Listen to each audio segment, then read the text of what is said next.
libres del pecado. Te voy a invitar a que te quedes hasta el final del video y te voy a invitar también a que medites en los dos temas anteriores a este que compartí para que los unas los tres y puedas comprender mejor cómo podemos ser libres de la esclavitud del pecado. Que te aclaro una cosa: cuando el Señor Jesucristo vino a nuestras vidas, Él nos perdonó todos los pecados, conforme a lo que dice Colosenses, y también nos libertó de la esclavitud del pecado. Pero como lo hemos explicado, estamos en una naturaleza humana que se inclina hacia cosas malas, y por todos es sabido que muchas de las veces el cristiano, después de tiempo, aún miente, aún maldice, aún hace algunas cosas que no deberíamos, posiblemente por falta de entendimiento a la palabra, o posiblemente porque estamos siendo irresponsables en nuestra vida cristiana. Cualquiera que sea el motivo, esperemos que a través de la explicación de esta porción de la Escritura podamos ser verdaderamente libres de la esclavitud del pecado. Y el apóstol Pedro lo vamos a relacionar primera de Pedro capítulo 4, lo vamos a relacionar con Romanos 6 para que lo podamos entender mejor. Una de las cosas que te puedo decir para ilustrar mejor este tema: todos sabemos que cuando una persona muere físicamente, hay una separación del cuerpo y el alma. La Biblia en ocasiones lo menciona espíritu, pero espíritu y alma en la Biblia son sinónimos. Hay una separación del cuerpo y el alma cuando una persona muere. También habla la Biblia de una muerte espiritual. Esa muerte espiritual en la cual estuvimos también nosotros y está la humanidad antes de venir a Cristo. Eso lo dice allá en Efesios. Ustedes estaban muertos en sus pecados y delitos. Efesios 2, del 1 en adelante. Hay una muerte espiritual, que es esa que estamos mencionando, y una muerte física. Si nosotros queremos ser libres del pecado, ya no maldecir, ahora tratar bien a la esposa. Todos sabemos que en ocasiones es triste decirlo, pero en ocasiones hay matrimonios cristianos que se divorcian. Hay muchas cosas que podría hablar, no quiero ofender a nadie. Vamos a las cartas de Pedro, primera de Pedro, capítulo 4, versículo 1. Dice la Escritura: puesto que Cristo ha padecido por nosotros en la carne, fíjate lo que dice enseguida: vosotros también armaos del mismo pensamiento, pues quien ha padecido en la carne terminó con el pecado. Subráyalo, por favor. Quien ha padecido en la carne terminó con el pecado. ¿Qué sucedió con nuestro Señor Jesucristo?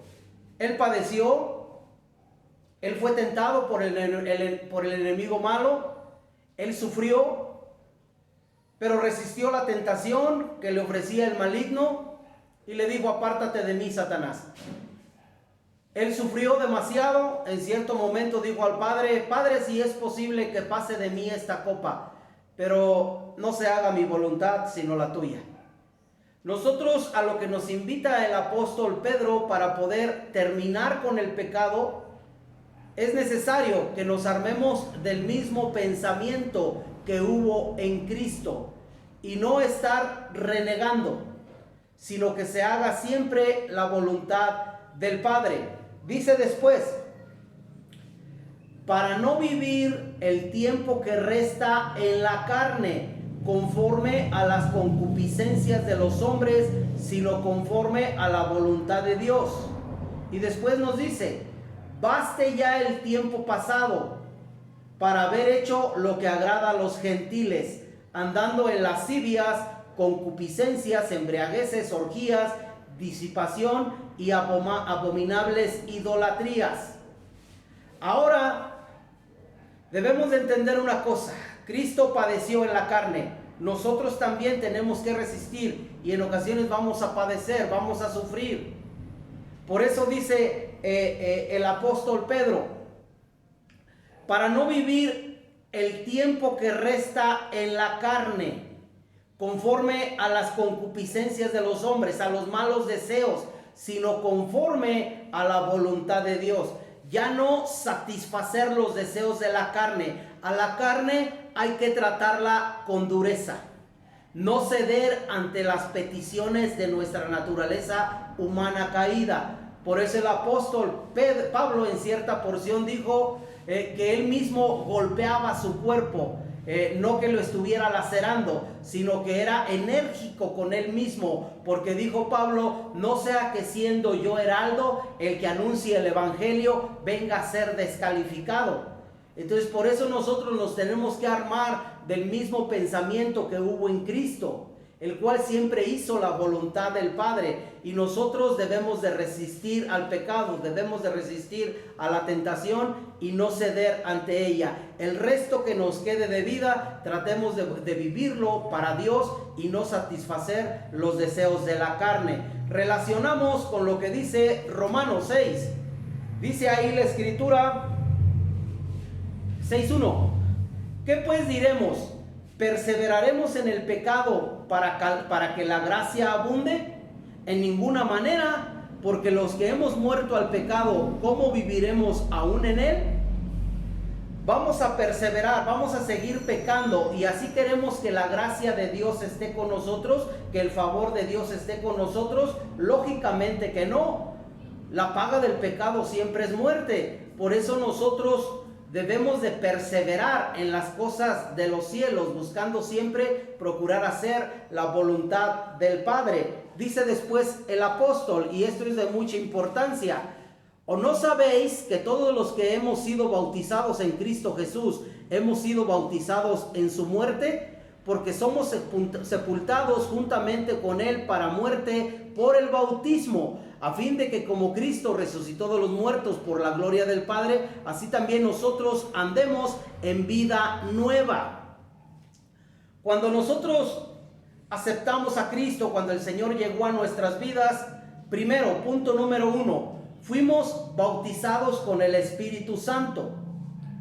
Ahora, al estar en Cristo, así como puse el ejemplo de una persona que muere físicamente, hay una separación de su alma con su cuerpo. Así cuando uno viene a Cristo y recibe el Espíritu Santo, hay una separación entre el hombre y el pecado, y ahora vamos a vivir para Dios. Una separación.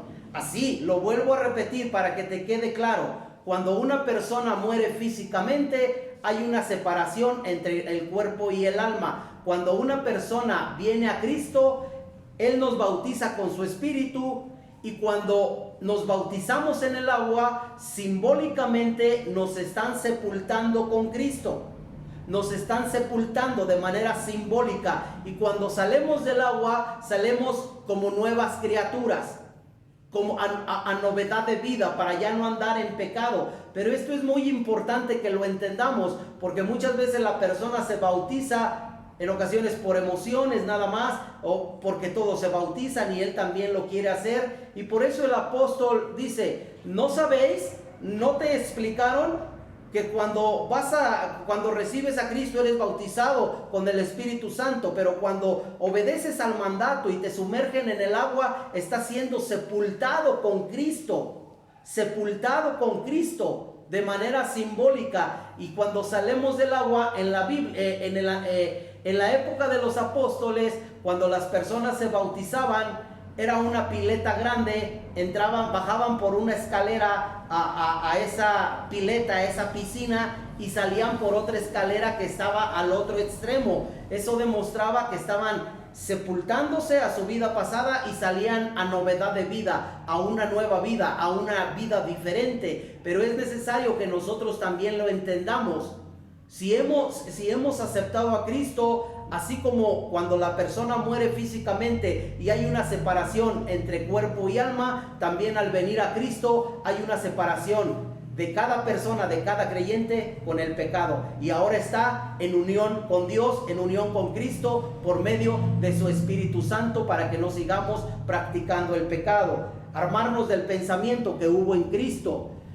Dice después el versículo 12: no reine pues el pecado en vuestro cuerpo mortal, de modo que lo obedezcáis en sus concupiscencias, ni tampoco presentéis vuestros miembros al pecado como instrumentos de iniquidad, sino presentaos vosotros mismos a Dios como vivos de entre los muertos, y vuestros miembros a Dios como instrumentos de justicia. Ahora aclaro, ¿de qué miembros se está hablando? ¿A qué se está refiriendo el apóstol Pablo en esta porción? Tus miembros, mis miembros, son nuestros ojos, nuestros oídos, nuestra boca, nuestra nariz, nuestras manos, nuestros pies, que anteriormente con nuestra boca maldecíamos, con nuestras manos peleábamos, hacíamos cenas obscenas y así por el estilo. Nuestros pies estaban presurosos para correr hacia el mal, pero ahora debemos de presentar nuestros miembros a Dios como instrumentos de justicia, ya no más como instrumentos al pecado. Nuestros miembros, recuerda que Cristo cuando nos compró a precio de sangre, y ha comprado nuestra alma, y ha comprado nuestro cuerpo, y ahora somos templos del Espíritu Santo. Pero puede ocurrir lo que sigue. Dice después, versículo 16: ¿no sabéis que si os sometéis a alguien como esclavos para obedecerle, sois esclavos de aquel a quien obedecéis, sea del pecado para muerte o sea de la obediencia para justicia? ¿Qué quiere decir este versículo? Si alguien se somete, en este caso, al pecado, eres esclavo del pecado. Muchas veces el cristiano ya ha sido perdonado, ya ha sido libertado, pero el cristiano se vuelve a esclavizar porque no entiende las verdades que están en la Sagrada Escritura. Posiblemente porque no le han explicado, no lo sé, no me meto en detalles. Yo te lo estoy explicando a ti para que tú lo puedas comprender. No te sometas al pecado, porque si te sometes al pecado, dice Pablo, no sabes que si te sometes a alguien. Vamos a releerlo para no torcer la escritura. ¿No sabéis que si os sometéis a alguien como esclavos para obedecerle, sois esclavos de aquel a quien obedecéis, sea del pecado para muerte o sea de la obediencia para justicia? Y yo deseo que puedas entender este tema y que tus miembros los presentes ante Dios en obediencia a la justicia de Dios, que vivas tu vida lo más que puedas en santidad, y si nos llegamos a equivocar, confesemos ese pecado a Dios para que no se rompa la comunión entre el Padre y nosotros. Un abrazo para todos. Bendiciones.